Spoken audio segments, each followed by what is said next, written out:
inserted the likes of Omar Marino, Billy Sample, Chris Chambliss, and Ted Simmons into the starting lineup to sort of shake things up a little bit, and boy, did it shake things up. What an exciting game we had. Young Joe Johnson, his first start of the year, brilliant the first few innings, gets Mark Bailey on the strikeout. Braves looked tough.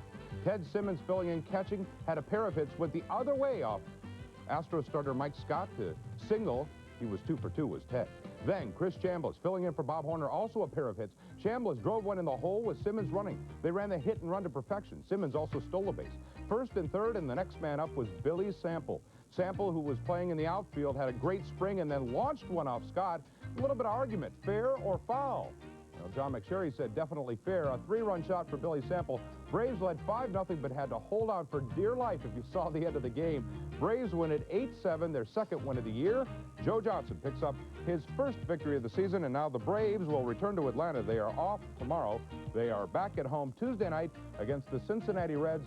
Game time 7:40 p.m. Eastern Time. It will be live here on TBS. Elsewhere in the National League this afternoon, Johnny Ray at the plate, the Bucks and the Cubs at Three Rivers Stadium. Johnny connects down the left field line off Fritz Sutcliffe into the corner. A 2-run double scoring R.J. Reynolds and Joe Orsulak.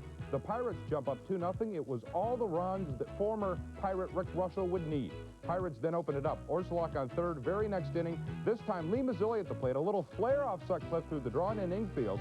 Makes it 3-0 Pittsburgh. Pirates go on to pound the Cubs, who were off to a kind of a tenuous start to the season. 8-0 Pittsburgh. Elsewhere around the National League, Montreal cools off St. Louis. Mitch Webster, a home run for the Expos. Phillies beat the Mets for the second straight day. Gary Reedus hit a home run. Giants and Dodgers are 1-1 in the sixth at Chavez. Giants playing great baseball to start the year in Cincinnati on top of San Diego, though the Padres have closed to within a run after 7 in Jack Murphy.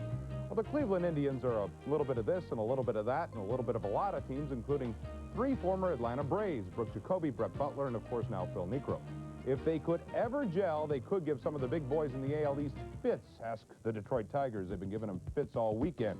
Tigers and the Tribe at Municipal Stadium. Frank Tanana got roughed up. This is Brett Butler. Chet Lemon trying to run it down in the first, kind of overruns it and then falls on his face. The ball goes to the wall. Butler goes to third, a triple. Then 4 men, 4 hits later, it's Joe Carter, a former Cub at the plate off Tanana. Goodbye, a rock-tater over the wall and left. A 2-run shot that makes it 4-0 Indians. 5 runs on 7 hits in the first inning as Cleveland pounds their way to another big win over the Detroit Tigers. 8-2, Tribe has won 2 straight. Also this afternoon, Yankee Stadium, the Yankees and Lou Piniella, it looks like his job's safe actually, off to a red-hot start. Willie Randolph, second base. Watch this play coming up here. This is what you call going into the hole, making the pivot, and then gunning down the runner. Milwaukee's had a tough time with some big teams in the East to start the year. Then it was Randolph on second, and down at third was Ricky Henderson. Both would walk in when Don Mattingly drilled one off the base of the wall and right, and Mattingly's off to yet another one of his typical starts. Yanks jump up 3-1.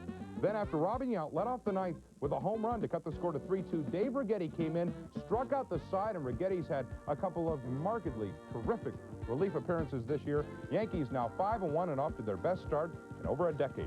Seattle beats Minnesota at the Metrodome for the second straight day. Danny Tartabull with another home run. Bo Sox putting a hurt on the White Sox there in the ninth at Comiskey. Willie Wilson a solo shot. George Brett a home run. Kansas City beats Toronto. Baltimore beats Texas down in Arlington. And Oakland leading California as they play the 5th at Alameda County Stadium. Well, that's a look around the major leagues for this. Best player in the game. This team is your team, America's team, the Atlanta Braves. And let's cheer for our great nation.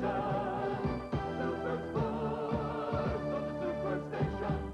Braves versus Reds, 7:35 p.m. Eastern. Beginning with a rematch of last year's American League playoffs at Royal Stadium in Kansas City. The Royals held an early 3-0 lead, but the Blue Jays came storming back in the top of the 4th. Garth Orge hits a hot shot to short. Angel Salazar makes a nice play, but Orge beats the throw. Cliff Johnson scores, and the game is tied at 3.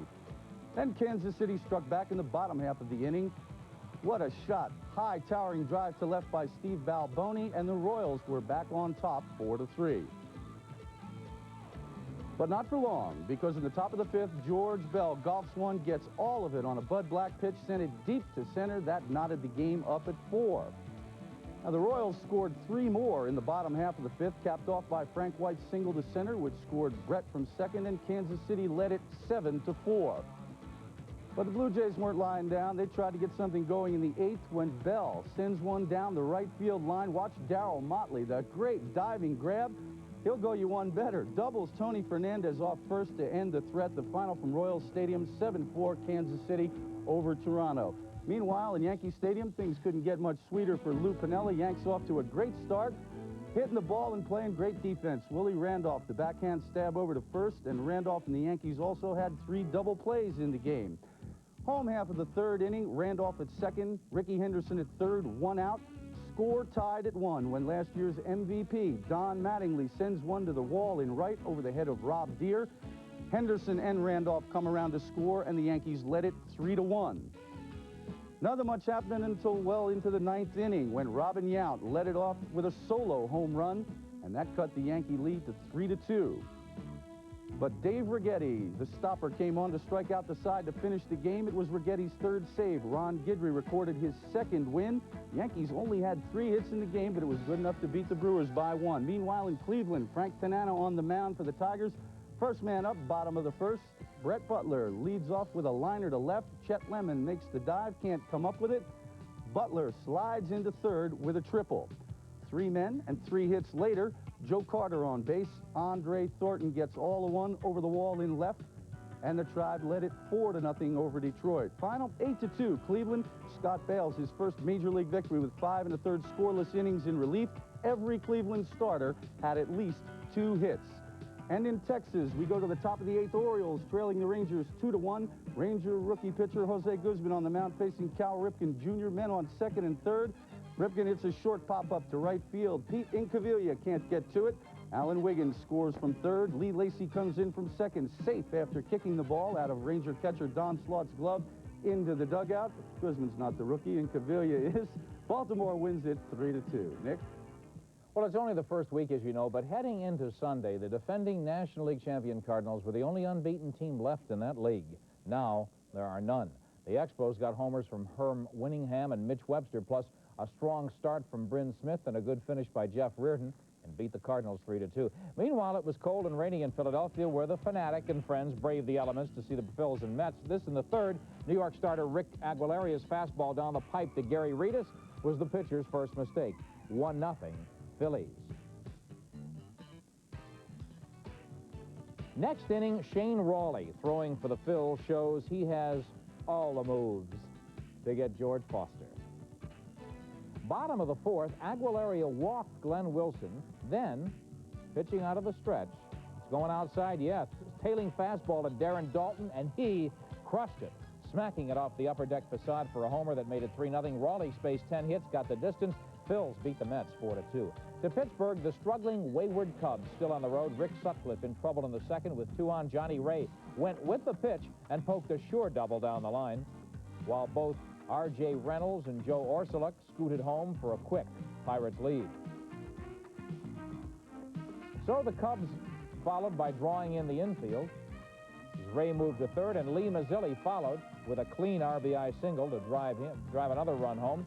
Mike Brown drove in 4 for Pittsburgh, including a 3-run homer after the Cubs botched a double play ball. Pirates rode shutout pitching from former Cub Rick Russell in the relief that followed to put away Chicago. To the Astrodome, visiting Atlanta manager Chuck Tanner sat down 4 starters in an effort to find some hitting. New reserve outfielder Billy Sample was the answer this Sunday, facing Mike Scott with 2 on the 4th. Sample unloaded. A 3-run clout, just fair. New Houston manager Hal Lanier jumped on umpire John McSherry, who naturally held firm and said it held, it was still fair, and Atlanta still led 4-0. We go to the 9th, Braves up 7-5. Ken Oberkfell drove home his 4th run of the day, and Atlanta had some breathing space as Cruz's throw to the plate got Horner, but not the runner in front of him, Dale Murphy. They needed it because back came the Astros against Bruce Sutter, still looking for his first save of the season. Sutter surrendered this double to Phil Garner. 2 men came home. The Astros were within a run. Enter Gene Garber, though, to douse the rally and preserve an 8-7 win for the Braves.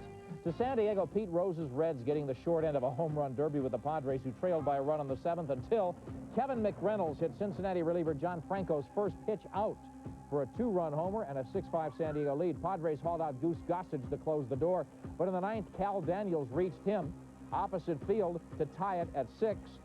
But back came the Padres. Marvell Wynn, who hit a pinch homer in the 7th, led off the 9th and hit Joe Price's fastball out to win the game. San Diego played 7 games in the first week, each one of them decided by a run. And for a final bit of drama, we go up the coast to Dodger Stadium, the Giants in town, and tied in the 7th until Franklin Stubbs hit a low and away fastball out, a 2-run shot that broke a tie and won the game. Stubbs, filling in for the injured Pedro Guerrero, hit his 3rd homer in 3 days. Oral Hershiser struck out 7. The Dodgers broke a 3-game losing streak, edging San Francisco by a run. Kevin?